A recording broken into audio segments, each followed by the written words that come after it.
you can target all these like external stressors, which you should, but there's also the internal stressors that we need to, figure out.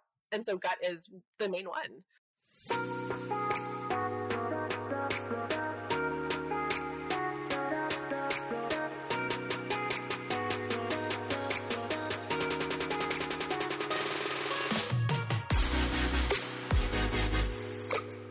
Ever feel like you're in a constant competition between your career and your husband's patience? Your kids think you work too hard, but hey, you're doing it all for them, right? The struggle is real, and I've been there too. Moments of feeling like a crappy mom and wife because once again, your kids had breakfast on their way to school, and you've got more important things on your plate than cooking and cleaning. Hey there, working moms who are juggling a million things and still wondering if you're doing it right. I'm Veronica Cisneros, and I'm a licensed marriage and family therapist, a mama of 3, and married for 24 years. Welcome to the Empowered and Unapologetic podcast, where we dive deep into the messy, chaotic, and sometimes hilarious world of mastering motherhood, marriage, and business. I get it. Balancing it all was never the goal, but here we are, trying anyway. I'm here to share my journey and guide you through yours. No more apologies for being driven, and definitely no compromises on your dreams. Together, we'll navigate the challenges of being a powerhouse in both business and family life. Join me as we tackle the uncomfortable conversations from being the breadwinner to changing the rules of what a marriage looks like. Let's figure out how to parent in a working parent household without the constant arguments or guilt. I'm Veronica Cisneros, and this is Empowered and Unapologetic, where we embrace the chaos, challenge the norms, and strive to live life on our own terms. Get ready for some real talk, actionable tips, and a few laughs along the way.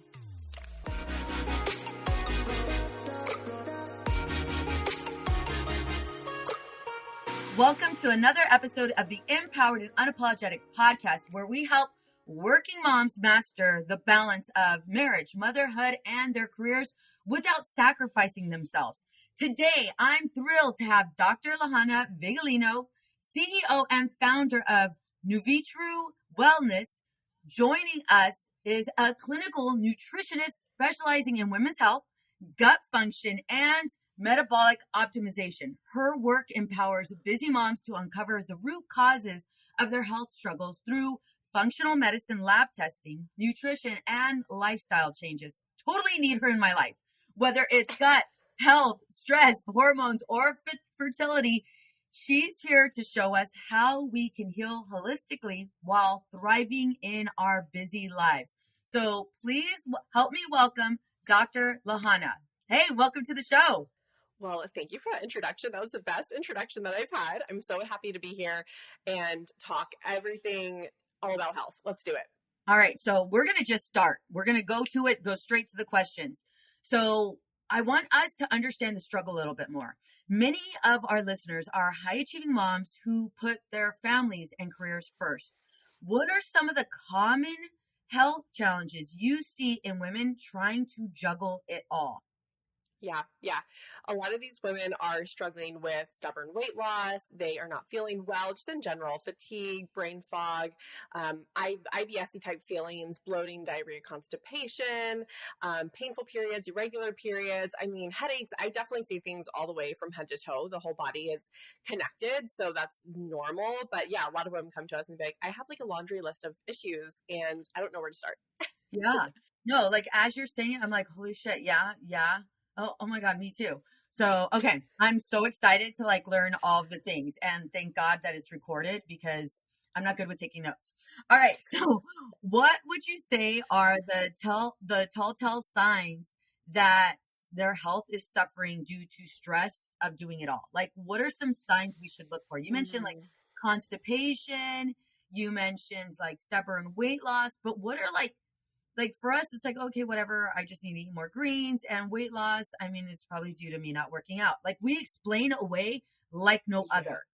So what would you say are like, no homegirl, like this right here is a red flag. Wake up. I think everything that I said in that list is a red flag, and we have normalized it to be like, oh, a headache every now and then is fine. Oh, like, yeah, I'm having trouble falling asleep. It's fine. Oh, yeah, painful periods. I'm just a woman. Like, that's normal. And Yeah. none of it is normal, period. And so I would say I'm here to say that the things that are normal are not normal. They're your body speaking to you. And we see them start so subtly. So it's a little headache here, there. It's a little bloating here, there. But when we do timelines of our patients and we go all the way back to mom, them being in their mother's womb. So that all the way to elementary, middle, high school, college, and beyond. And here, we can see exactly where your body starts speaking to you. And it's those subtle little things that we start like just downplaying. Like, oh, it's fine. Oh, it's just because I didn't drink a lot of water yesterday. Oh, it's but every single day it's like that. And it's like, no, it's more than that. I mean, obviously, yes, there's probably some diet and lifestyle things we need to improve, but those little ways our body are speaking to us, I can see in 20 years from now. I'm like, oh, no wonder why you got diagnosed with autoimmune disease. Like this was not surprising. This is very obvious. So no, everything in that list is a huge red flag. Of course, I didn't mention like anxiety and stuff, which a lot of women feel. They feel, can't catch their breath. Maybe they're feeling faster heart rate. Maybe they are just feeling like eye twitches. I definitely would. My body's like next level. I've just overdone it. Like my eye will start twitching. So again, so annoying, but this is your body speaking to you. Slow down. So yes, I told my friends, I'm like, hey, I'm not leaving my house this weekend because my nervous system. So I just need a break. Bye. Yeah. Peace out. Have fun. A lot of moms feel guilty for prioritizing their health. Yeah. How do you help them reframe the idea that self-care isn't selfish? One of the best lessons I feel like I learned was when my mom got diagnosed with kidney disease a couple years ago, not a couple days ago. And she is still alive, but definitely on the decline. And so that has brought a lot of anxiety and worry, right? And so it wasn't until I was in this position that I thought, like, damn, if my mom would have just taken care of herself all those years ago, she is now putting the burden of me of worrying about her and being anxious. And I was like, I know what I am doing to take care of my body and put myself first. I am helping my family. They will be, I mean, obviously we're all going to die, but I want to die 100-year-old lady, peaceful in my sleep, no health issues. Okay. So I'm dying Botox and fillers. 109 Botox and fillers. I'm just saying. But I say, put yourself in that position, and your kid, a lot of them are like, well, my kids need me, my family needs me. But if you're running yourself ragged, you're putting so much burden on them in the future. And we need to kind of like reframe and put ourselves there and be like, oh, you're right. If I take care of myself now, I can be there and serve my kids and my grandkids and my great grandkids and then not have to worry about me. So that actually was a really interesting mindset shift for myself when I'm obviously in the child position. And it motivates me to continue on because I'm like, I would never want my kids to be this worried about me. You know what I'm saying? I love what you just said. And a lot of like when you initially said it, it's like, damn, she really said that out loud. And it's one of the reasons why I'm so happy to interview you, because you are going to say shit out loud that most people will not say. Yeah. I love that you said that because for so many reasons, as you were sharing right now, I think about like my mom and, all of the things that she wanted for me, but she struggled with modeling it for me. And that's the part that I really needed. Like, yeah, mom, I get it. Know your worth. Like she would tell me that all the time. Mija, know your worth. And it's like, all right, check. How the hell do I do that? Like, where does this come from?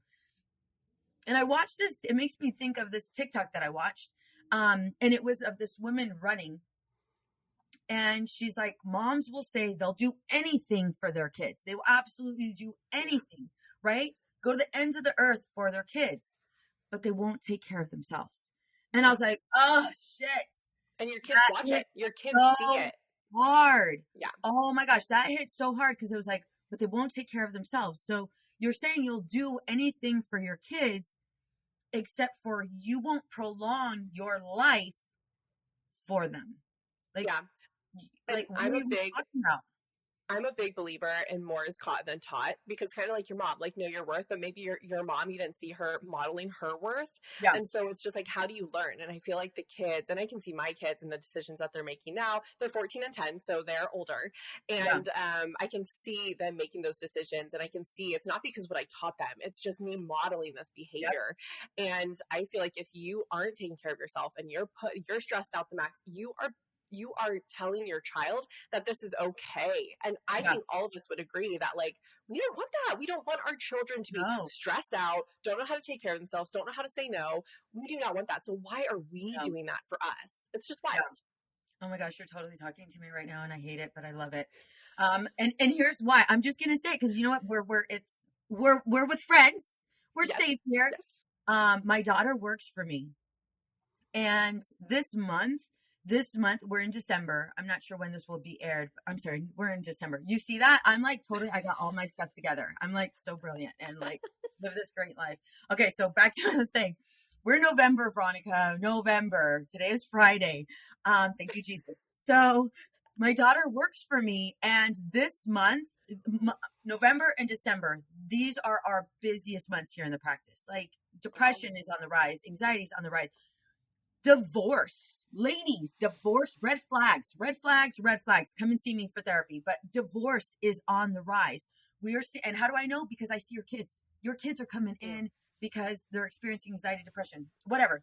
So my daughter comes into my office, was it yesterday? And she's like just done, burnt out. And I asked her, hey, you had lunch, right? And she's like, Mom, I totally forgot to have lunch. I didn't have lunch till 3. And I'm like, Aaliyah, you got to get better at this. Like, make sure you have our days are so intense right now. And she's not a clinician. She's my admin.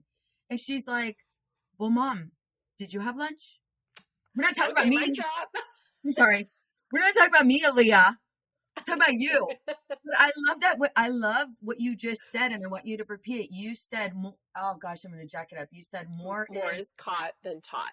Yes, girl. That needs to be your slogan. More with like kids, with like kids and a burnt out mom in front of it. Like that needs to be totally like your logo. I love that. It's so true. Right? It's so true. So let's start with gut health. How does it impact energy levels, mental clarity, and even mood? Oh my gosh. Gut health is like the thing, like the saying, kill 2 birds with 1 stone. That is gut health.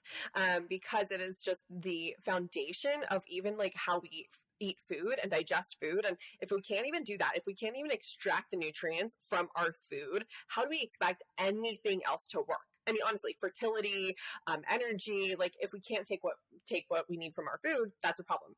And the gut is also known as the second brain. So there's neurotransmitters that are made in there. And so also a lot of people that have anxiety and depression, we see that their microbiome is so different. And whether it's bacteria, maybe there's little parasites or yeast, or I mean, we're just basically an Airbnb to like bugs, just FYI, everyone. Like, didn't even know that. Going to ever be like clean of them. They are a part of us, but they also tell us what we want and our cravings. Like they influence so much of our body.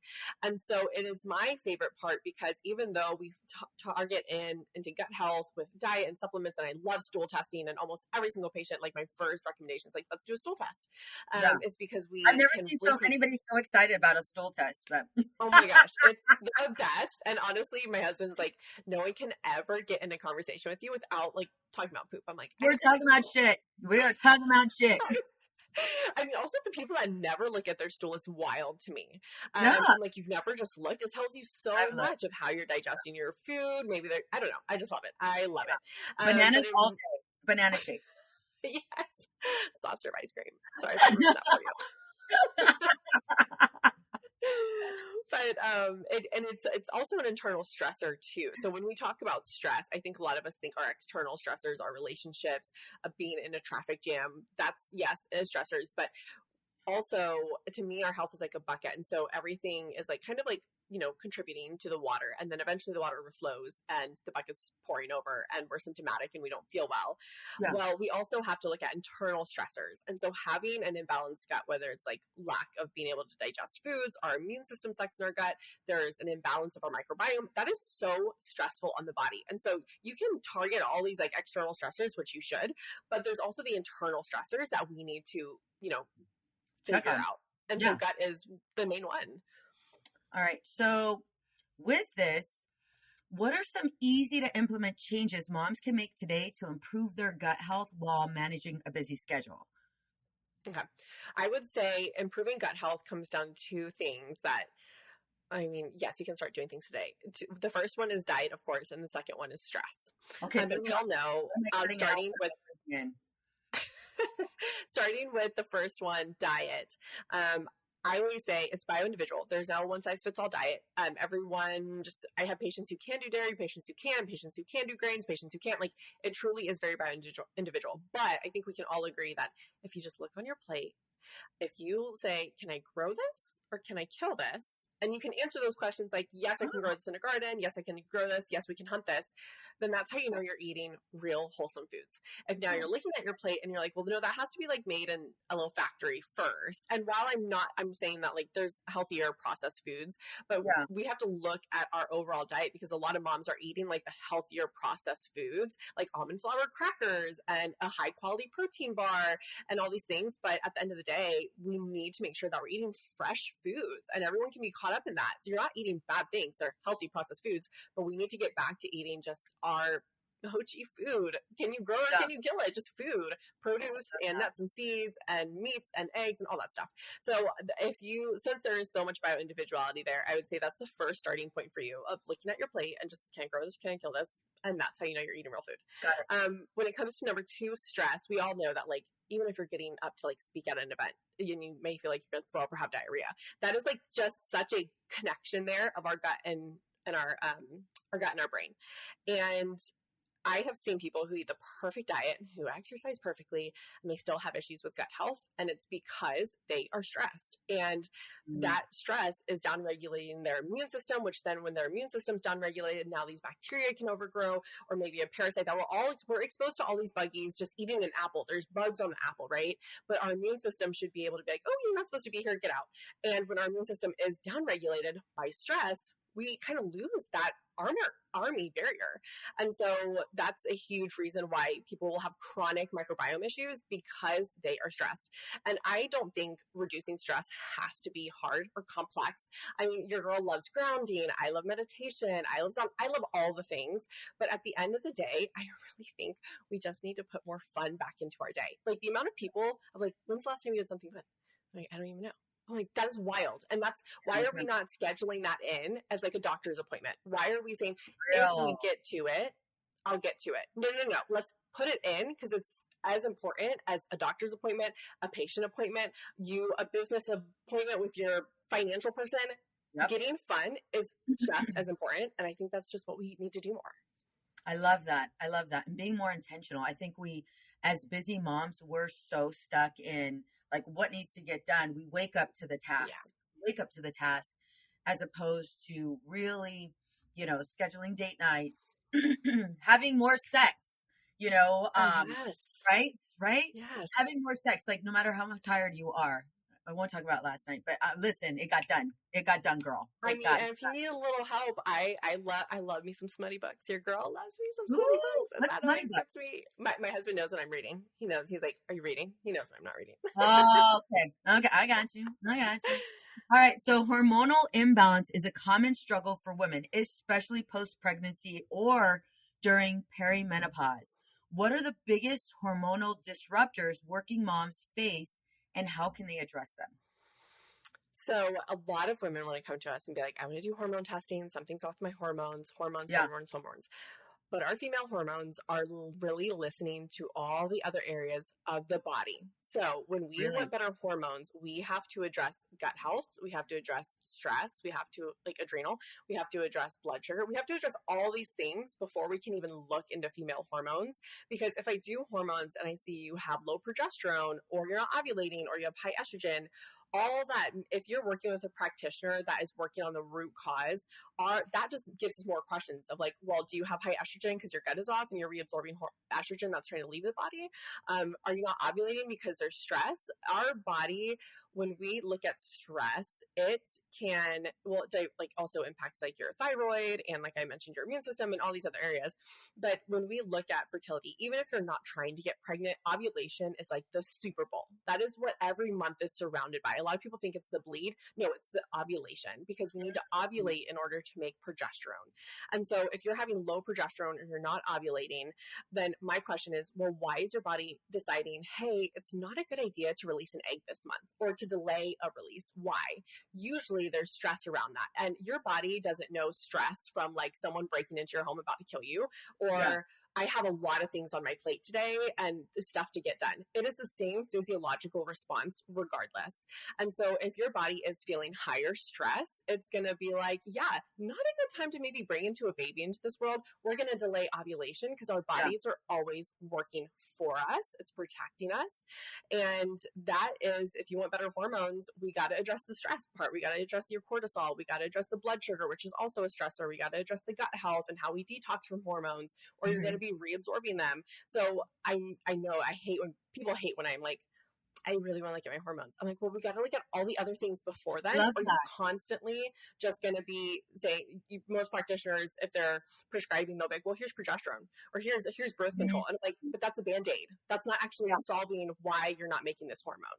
Yeah. We don't do Band-Aids on the show. We do not do Band-Aids on the show.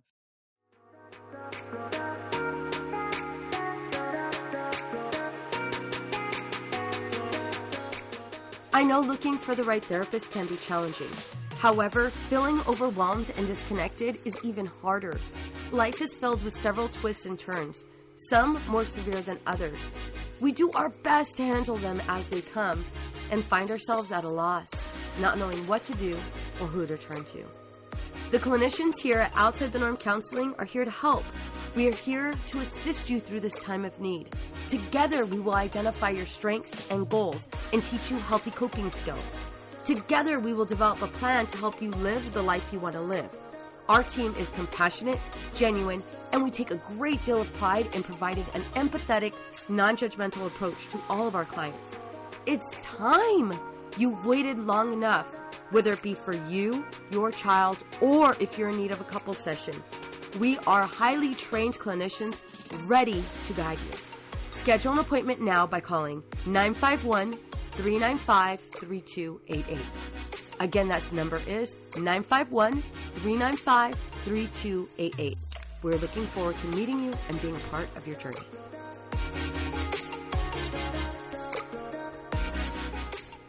You've talked about the importance of metabolic optimization. How does this affect energy, weight, and overall health? Yeah, well, our metabolism really runs the show when it comes to like our weight and how we feel. Expand on that. What do you want to know about it? Because I feel like I can go down so many rabbit holes. Well, I guess more as women, like, how does this impact let's just cover weights, because that's like a killer for all of us. How does this impact our weights? Because we'll go ahead and blame perimenopause for weight. We'll blame our, anything, girl. You put anything in front of us, we're blaming that for our weight. Yeah. Well, like I said, metabolism really runs the show on how we utilize our fuel and how we lose weight. And when we really look at women who struggle with metabolism, I find them doing, definitely blaming like perimenopause or whatever, but also they are doing, whether it's consciously or subconsciously, they are choosing like 1990s way of living in the sense of like diet culture. And so a lot of women that struggle with metabolism and they can't lose weight, they're just not feeling well, they're honestly not eating enough, which is where I would say 95% of our patients are. Like, a lot of people think that like, oh, you're probably getting a lot of people who eat a standard American diet, who eat too much. No, we're actually getting healthy, like I say like healthy eaters to the best of their ability of what they know. Yeah. They're not eating like McDonald's or junk food. They're eating like veggies and protein and all that stuff. And they are following their hunger cues, which hunger cues are so off usually when patients come to us that they can't really follow them yet because they just don't, they're so used to what they're used to. And I would say under eating is the number one thing of why our metabolisms honestly just suck, because we can't even fuel our body. Think of it like a car. If you don't give your car gas, what happens? The car eventually stops running. Obviously, we have a lot of backup procedures in our body that allows us to run, but that doesn't mean that we'll feel our best, look lean, and have clarity. So that is the number one thing that I see that's messing with our metabolism. Yeah. So it sounds like what you're saying is, at least with a car, it'll give us a signal that you're running low, and then, it'll give us an indicator of how many more miles we have. With our bodies, it sounds like from what you're saying, those key indicators, those red flags, those little alerts, because we've been abusing our system for so long, it starts to ignore them. Yeah. And so those hunger cues, or our ability to tell when we're full or when we're hungry, those kind of go out the window, it sounds like. Yeah, but also just like the symptoms that we feel, like the brain fog, the fatigue, these are all red signs that your body, it's just like a car that's alarming you. That is your body alarming you. Like, hey, I don't feel good. Like, I'm not getting enough here. Yeah. And we, again, as we talked about right in the beginning, we're normalizing it. We're like, oh, well, I'm a mom, so I'm tired. Like, no. Yeah. No. Yeah, that's not the case. That's not the case. If you're not feeling damn good, then something is going on. And while it's still subtle, what I'm trying to do is have people listen into these subtle little cues, because if I could keep someone from hearing the words, you have cancer, my life job is done. Like, my life job is done. And that's where I feel like, again, that when we look, and I see this all the time when we do that timeline, I'm like, man, if you just listen to that 20 years ago, we would not be here. We would not be in this position. And that's why, obviously, why like all my passion comes out in this. No, I love that you said that. I had they asked me to speak at Michelle's Place, which is a cancer resource center. And one of the ladies, beautiful, beautiful lady, she was in her 70s, and she was telling me, she's like, nobody can explain to me why I have cancer. And she's like, and then I sat down and I talked to a doctor, and, as I was asking, like, okay, I told him nobody can explain it to me. And, can you please help guide me? And then he went over her life, like what her life routine looked like. He, what her routines were, her daily activities. And, he's like, you've been stressed your entire life. Yeah. Like, you've been stressed your entire life. And I remember her looking at me, and she just started crying. She's like, I did this to myself. And I am so obsessed with that. I am obsessed when people take accountability and get out of the victim mindset of like, this just happened to me. Oh, this is genetic. Cancer is so little genetics. Yes, there's some cancer that's genetic, but I feel like most of the time we're blaming like 80% of cancers on genetics, when it's like 10% of cancers are genetic. Most of it is diet and lifestyle. And so I am so obsessed when someone's like, this happened, I did something, I wasn't listening. And it's not one thing. It's not just diet. There's environmental toxins, there's stress, there's lack of sleep, there's trauma. Everyone knows that, like, if you have past trauma, you're more likely to have a chronic illness because you didn't maybe go through with it. So I just want to say, all those women out there that are taking accountability and getting out of the victim mindset of like, this just happened to me. And no, this is when we can actually start changing this picture, because as long as we are falling victim to, oh, this just happens, oh, this just randomly happens, we will keep seeing this chronic disease rate go up. And right now our cancer rates are 1 in 2 women. 1 in 2 women. I don't know if that makes me angry. I'm looking at the 1 in 2. I'm looking at, okay, it's either you or me. What are we doing? Not gonna fucking be me. It's not gonna fucking be. I'm like, dagger it. And I believe that once we get out of knowing, like, no, I am going to be the one that determines this automatically gets us to be like, let me get this shit done. Let me do what I need to do. And usually it's to slow down. So yeah, no, I love that. But for real, tagger it. I'm just kidding. So, functional medicine lab testing sounds powerful. What are the top tests you recommend for women struggling with fatigue, weight gain, or digestive issues? Okay, so stool test obviously is number one. That's usually where I like to start.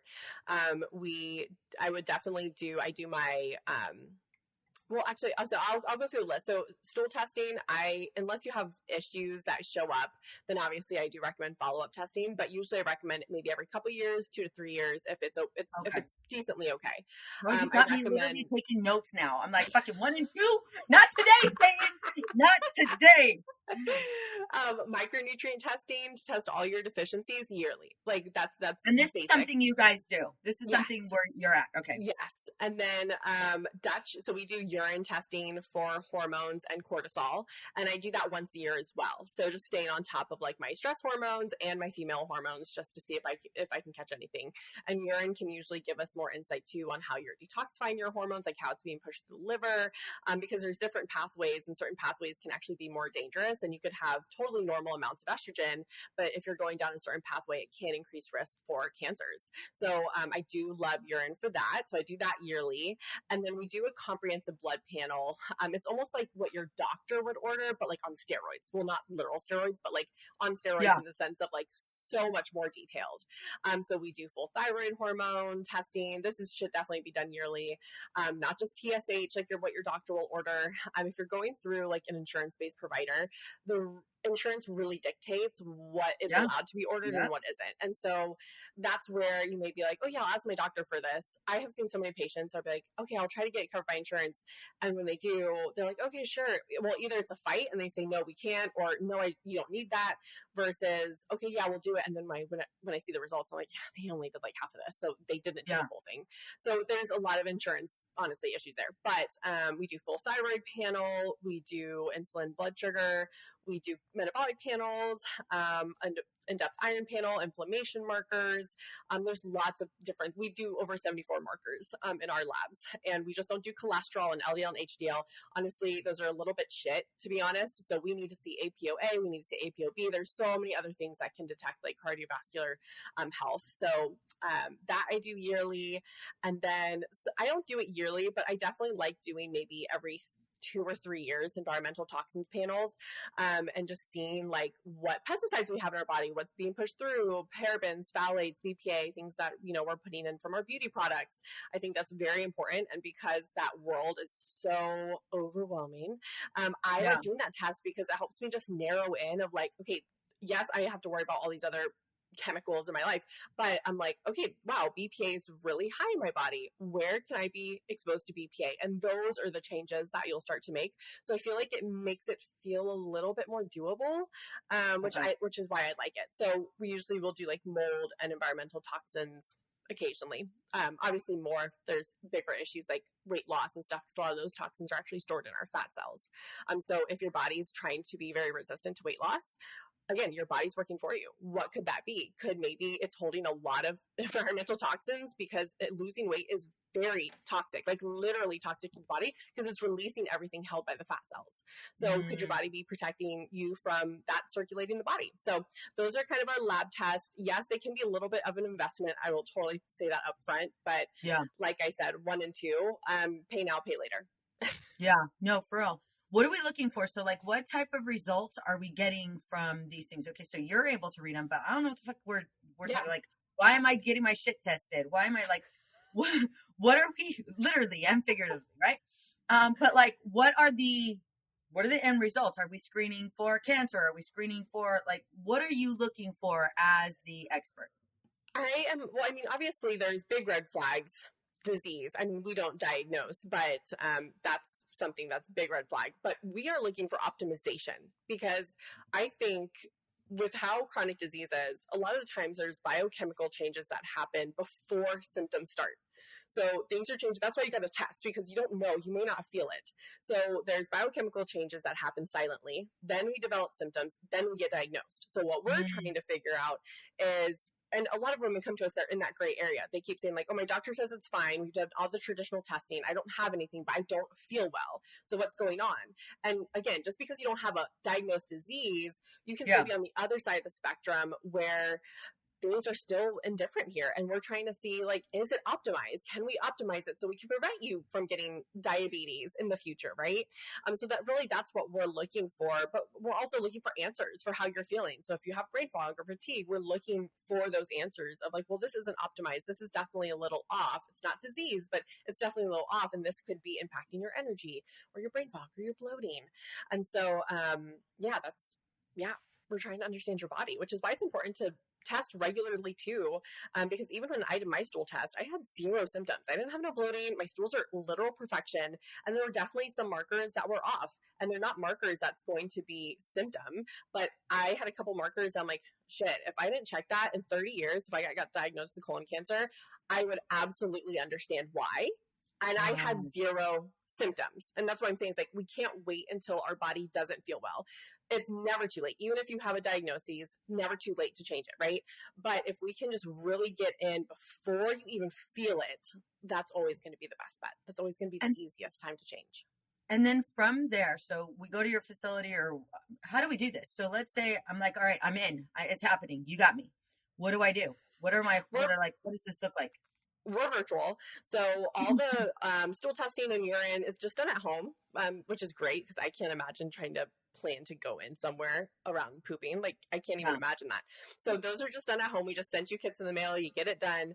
And then some of the blood ones, we work with mobile phlebotomists all over the U.S. So usually we'll send you the kit that has all the tubes that you need. And then there's a mobile phlebotomist that will come to you, draw your blood, and ship out the blood. So that's kind of how the lab testing works. And then obviously all of our care is virtual. Yeah. Okay. Awesome. I love it. So what are 3 simple but impactful nutrition changes women can make this week to feel better physically and emotionally? Is there like vitamins we should be taking? Is there like supplements? Yeah. Okay. I would say my first one would be going back to look at your plate. Can you kill it? Can you grow it and really change that, or assess what you're eating? The second thing would be adding produce in every meal of your day. And so that is like, if you have eggs, just make sure you add some peppers or green onions. For lunch, if you have like leftovers, honestly the best, because I would say dinners everyone's pretty good on. Everyone kind of was grown into that, have a protein, veggies, maybe something starchy, rice, potatoes, whatever. So I feel like dinner is pretty simple, but I feel like in the morning we're so go and we kind of forget to get veggies in. And while everyone wants to think that green powders will fill it in, it really does not. I mean, it's okay. It doesn't hurt you, but I would still prioritize real food, unprocessed, because throughout the process of making greens powder, things do get lost and nutrients get hurt and declined. So definitely real food first. The second thing, nutrition wise, I would say either drop the alcohol, which I'm a big fan of, and usually most of our patients, that will be something that we do recommend doing. I'm not saying that you don't drink forever, even though I'm not a big drinker and I love the sober curious movement right now. I'm obsessed. But that doesn't mean you can't enjoy it later on, but we need to kind of take that break from it. And same with caffeine. So if you are drinking like 5 cups a day, obviously some people have to, instead of cold turkey it, kind of to go slowly backwards, or maybe instead of doing coffee, maybe choose matcha, which has a little bit of caffeine. It's half the caffeine as a cup of coffee, but it also has L-theanine, which is very calming. So that's why a lot of people can drink matcha and not have like the jitters or the intense response, because it also has the calming properties, unlike coffee. Not saying that you can't have coffee, but a lot of people just need a break from it and they're addicted and they don't even know. Yeah, no, I love it. Love it. Love it. Your expertise has been so valuable. Do you have any freebies, resources, or guides you'd like to share with our listeners? Yeah, so on our website, nuvitruewellness.com, NUVITRUwellness.com, there's a classes tab up in the menu, and we have free classes that you can take, things from hormones or gut health. I don't know, I have so many on there, thyroid, estrogen, all that. So you can take those. Okay. I love that. How can our audience connect with you and learn more about, I cannot say your Nuvitru Wellness. Did I say it right? Yeah, Nuvitru. So you can go on our website. You can also find, I love Instagram. I'm usually on there at Nuvitru Wellness. But you can go on our website and there's a form on our services page that you can fill out. And when you fill that out, I send you an email with the video that goes over all the details of how we work, pricing, how our structure is, because it is very different from typical healthcare. So I have you prepped for that. And then I also will send you a link to schedule our like a free intro call where I just, after you watch the video, I get to know you. You obviously already know how we work, and we can kind of set up a game plan of like, this is the lab testing we want to prioritize. This is the length of time we want to work together, all that fun stuff. So that's kind of the flow. And then we just get you set up from there. Oh my gosh, that's awesome. Awesome. Fully informative. What is one piece of advice you'd like to give to a mom who's ready to stop surviving and start thriving? I would say give yourself permission to slow down, because in order to get to where you want to be, you got to slow down to speed up. Yeah. And as much as we want to fight against it, at the end of the day, our nervous system has to be in check. That is where our natural body systems will also start to follow the lead in that. And that's where a lot of gut health and digestion can come from, of being able to just digest foods. You're getting out of fight or flight and into rest and digest. So I would say giving yourself permission that it's all going to be okay, and that all of your to-do list will still be there. And we need to stop, putting all the stuff before our health, because as we all know, when we are sick, we are useless. Or else I'm very useless if I don't feel well. 1,000% not happening. And we can't serve the people that we're called to serve and help in our lifetime. So we gotta, put on our mask first. Dr. Lahana, thank you so very much. I'm not kidding. Took notes. I even minute 24, ladies, minute 24 through 30, like replay, take those notes. Thank you so much for joining us today. Thank you for having me. You're a fabulous host.